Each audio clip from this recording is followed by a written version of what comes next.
is Robert Ferguson. He's nationally recognized certified nutritionist, fitness expert, speaker, and author. He's currently serving on the Presidential Task Force on Obesity for the National Medical Association.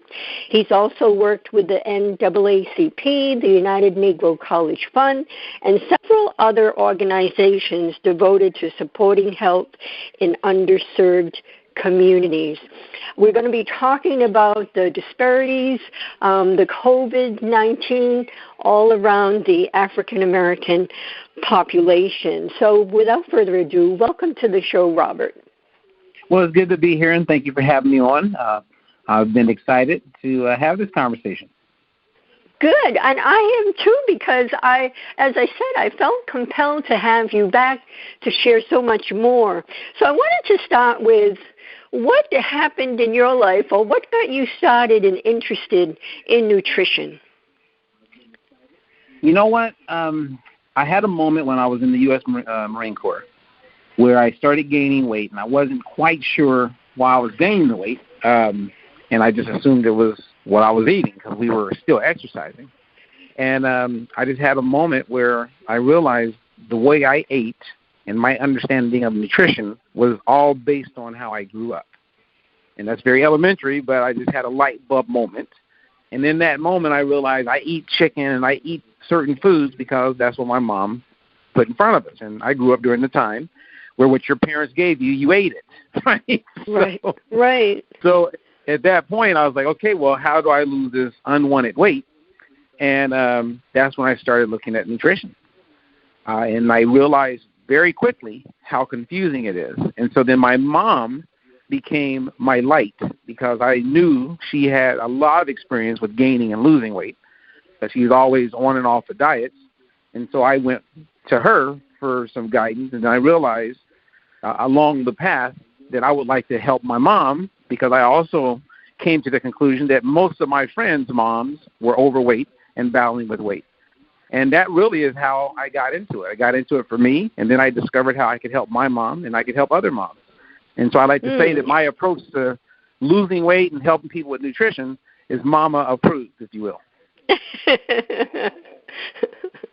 Now, did you start with the basics? Because this was some years ago, so you probably weren't thinking plant-based, but were you thinking organic and just real fresh food? Well, in 1989, people weren't talking about organic as much. During that time, my perception was that the big problem was I was eating too much meat, and meat was why I was gaining weight. And so in my ignorance, I quit eating meat. I became a vegetarian as I was learning about nutrition. And then next thing you know, I was a vegan, and I went to all these extremes. And then throughout the process, I ended up getting a degree in dietetics and got educated. And now I'm at a place where I can show people how to eat practically anything they want and eat it in a way where they can lose weight if they want to lose weight, but they can most importantly improve overall health. And so you did create the diet-free life methodology. So explain to us when you say you can eat just about anything, but as we know, too much fat, or many people are in areas where they can just go grab a McDonald's. So explain. Well, okay, so I don't have a problem with McDonald's or any establishment out there. And I can say that because I've done due diligence and I've vetted these companies. I've been to McDonald's headquarters quite a few times. Just to understand the process. I've met with their dietitians, their nutritionists, and the people who manage their food. And I am very confident and comfortable with what they refer to as fit for human consumption based on the U.S. dietary guidelines. So with all that being said, at the end of the 90s, 1995, I began the process of creating Diet-Free Life. And around 2000, or actually 1999, I met this Filipina. She had just moved from the Philippines to the States, and she became my client. And at that point, I was under the principles that if it's white regarding food or ingredients, it ain't right. So avoid the white flour, avoid adding salt to your food, avoid all the white sugar. That's how my mind was at that time.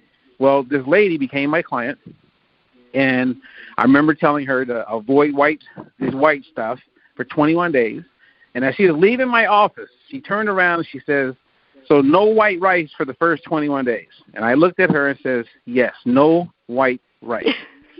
And my friend was coming in, who was an executive chef, and he says, "I don't think she's coming back." I go, "Why would you say that? She just wrote me a check."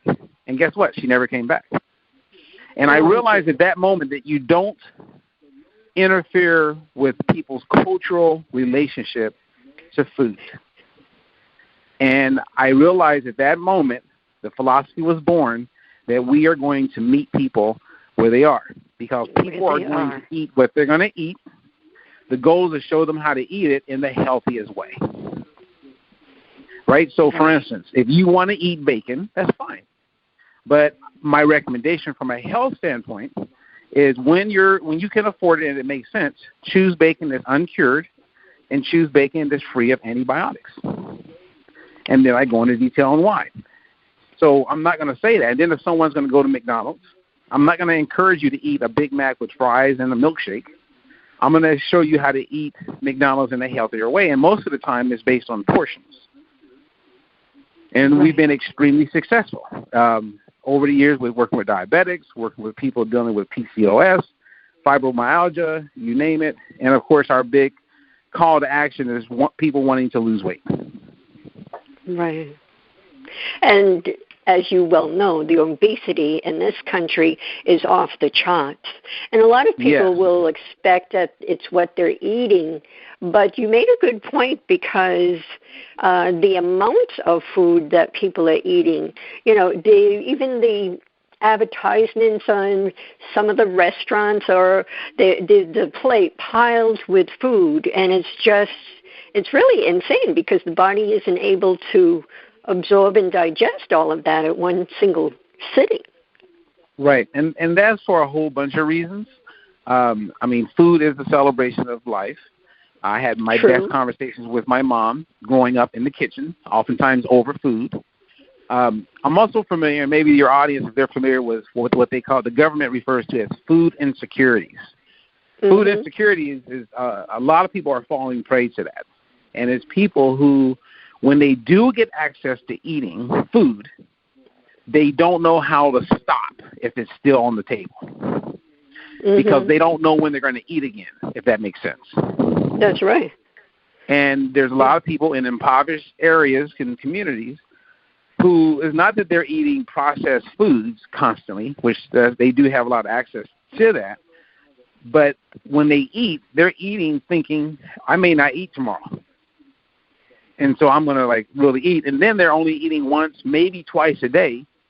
And when that's the case, oftentimes you throw your metabolism, for lack of better expression, in a tizzy, and it slows, and you're burning fewer calories, which means you're more prone to gain weight than to stay at your weight or lose it. Does that make sense? Exactly, yes. I totally understand and agree, yes.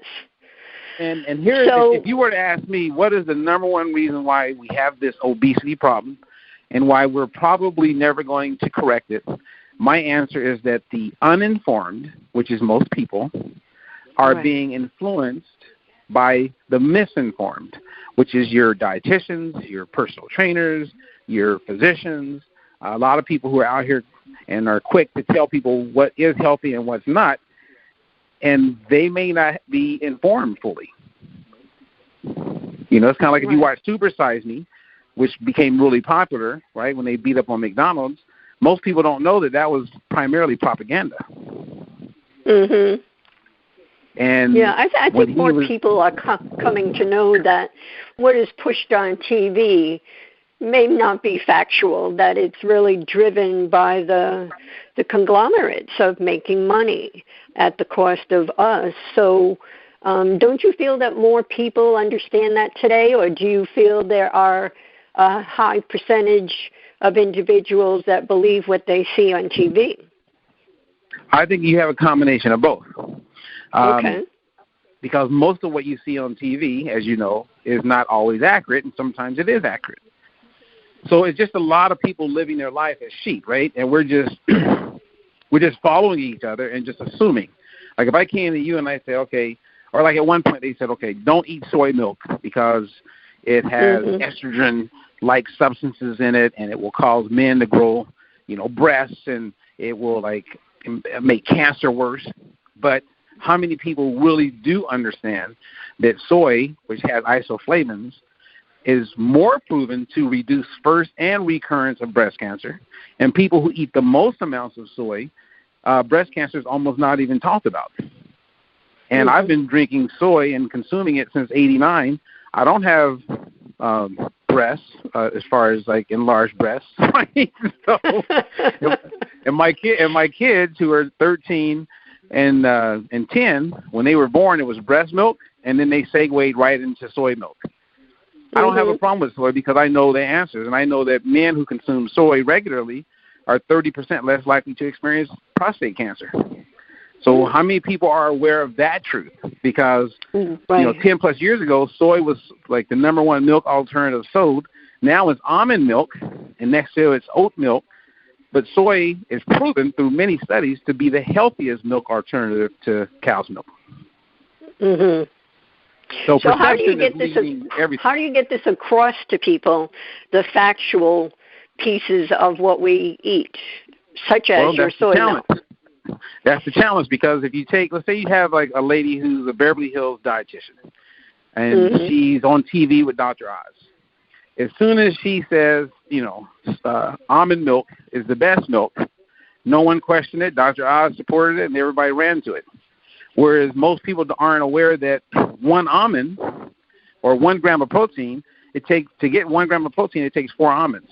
And in 1 cup of almond milk, you have about 1 gram of protein. It's almost nil of protein. But people, they have no idea why they're drinking it. They're drinking it because somewhere on TV or they heard or read in a magazine that that's the milk to go with. So that's the challenge. That's why it goes back to we got to get the people informed, so they're not influenced and led by the people who are misinformed. Right. And would you say that takes money? I mean, you can be on radio shows, you can talk with people. And let me ask you, with the COVID, the pandemic right now, are you still traveling around the country and doing research on what's happening with nutrition? Yeah, actually, I just completed a trial in Lancaster, Pennsylvania. I went back and forth every week. I flew from Los Angeles on Wednesdays, flew back on Saturdays, and I worked with a small group in a trial, all under resource as far as financially challenged. And everyone in the group lost weight. We had one lady who had a hemoglobin A1C of 8%, which means she's a type 2 diabetic. Inside of the 3-month trial, we dropped it down to 6%.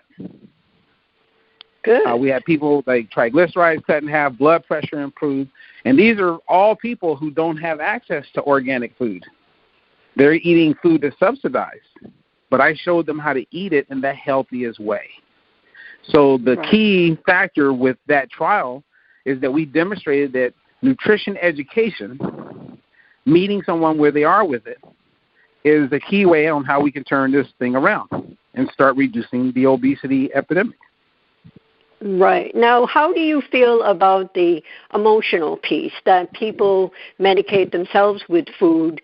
And do you feel it's important to dive into what is really the core of why they eat too much? Because there's parallels there. I feel one feeds the other. And you can lose a lot of weight, be in good shape, but fall back on those emotional triggers that are making you eat to begin with, or making you eat too much, should I say. Well, remember what I said earlier when I mentioned food insecurities? Yes. So food insecurity has nothing to do with where you are as far as emotionally or mental health. It has everything to do with, I don't know if I have enough money to pay my light bill, and we got food on the table, so we better eat it. You know what I mean? So that's not just what you're saying. However, right. capitalize what you're Go ahead. I'm sorry. Go right ahead. Well, I'm not saying, but to bring it all in, yes, I'm a big believer that you must look at not just nutrition, what to eat, when to eat, how much to eat, not just look at how active you are, becoming active, exercise, all of that. The third leg of the stool is mindset, motivation. Where are you psychologically? And that's where you must meet people where they are, because if I came in and said, we're going to eat salmon and asparagus, there are many people in America who have never eaten salmon and don't even know what asparagus is. This is true. Meeting them where they are is like, okay. You know, like I'm thinking of this husband and wife I met. She's a type 2 diabetic. Husband has high blood pressure. He just turned 70. She's in her early 60s, and they want to get healthier. And so when I sit down, I said, what do you guys currently eat? I want to know what you eat. And they're Puerto Rican, so they started talking about Puerto Rican dishes that are important to them. And in their mind, they're thinking, we got to give all this up. I go, no, you don't have to give it up. They said, well, we like, our Spanish rice. We don't want just white rice. Okay, you're going to eat your Spanish rice. And so you meet them where they are, and you show them how to navigate nutrition that's going to be something that is not just for a moment, but is really something they can live with, right? Because most people that go back to their old ways, they go back to their old ways because someone took away what was important to them, right? So that Filipina that came into my office, I said, no white rice, not knowing that in the Philippines, they're eating white rice for breakfast, lunch, and dinner. That's right. Yeah. And then the truth is, fast forward all these years later, I now know that people who live the longest in the world, they don't eat brown rice. Most of them never even seen brown rice. They grow up eating white rice, and that's the staple that these people who live the longest in the world that are eating all the time. It's only in North America that we have this obsession with whole wheat and sprouted wheat and brown rice or wild rice over white rice, and white rice is the wrong way to go. It's so confusing, but yet we're the melting pot for all these different ethnicities from all over the world. And we bring them here, and of course they gain weight because we put more food in front of them than they're used to eating. We strip them of the things that are a big part of who they are. And, brown rice may not be healthy for their gut bacteria, right? Because that's right. What I mean? Your microbiome. Yeah. Well, I was just going to say I don't have the expertise you do, but I had read about there was a team of doctors that were put together that really did some due diligence around white rice and white flour, and they were saying that there's a certain, I don't know if it was an enzyme or something in the microbiome that really, can absorb, or something about that, about the white piece versus the whole wheat. The stomach doesn't have the ability to you could probably speak to that better than I, we're coming up on a break. All right, well, let me leave this with your audience, and then they'll come back. If you came to me and you said, Robert, what's the best bread to eat if I want to lose weight? I would say sourdough. And when we come back from the break, I'll tell everybody why I'm saying sourdough, which is a white bread. Okay, yes. All right, everyone. Stay with us. We'll be back more with Robert Ferguson.